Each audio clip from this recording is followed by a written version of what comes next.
Let's look at the business school Skolkovo as a project of people who care about Russia, who solve the complex task of Russia modernizing. One of the components of this solution is the world-class management training.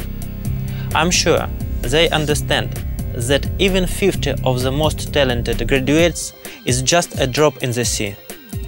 So not important are those people who will learn and be able to realize the knowledge and skills.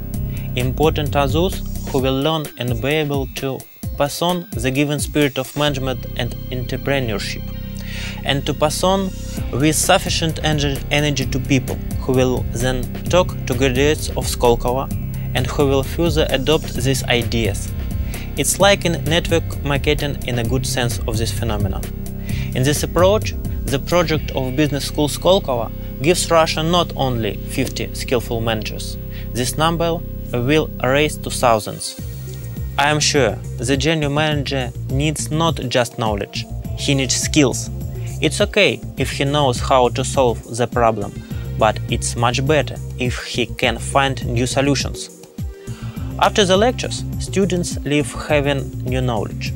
We understand exactly what was the level of their knowledge at the entrance to the auditorium and what it should be afterwards.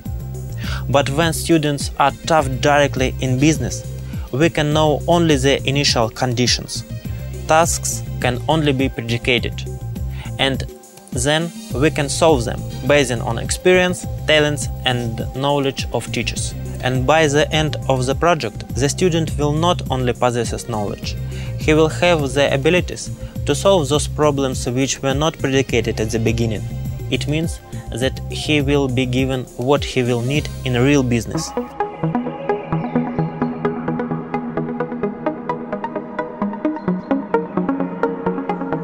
During my practice, I have heard many good business ideas and plans, including the ones on the federal scale. But the practical implementation usually is absent or, frankly speaking, was poor. I conclude, people do not have enough experience and skills to solve problems, and the projects lack genuine leaders. They exist, but they are really few. I am glad that my point of view agrees with the one of business school Skolkovo. Such people can be and should be trained. Let me remind you about myself. I already have a certain level of income, education and career. Nothing surprising. Now, let's take into account the fact that I am from a small Ukrainian town, and I reached all of this only myself. We'll take into account my self-confidence, a healthy ambition and desire to achieve much more, as well as realistic self-esteem. We'll add management experience and several business projects implemented independently. I'm sure we will get exactly the entrant who business school Skolkovo needs.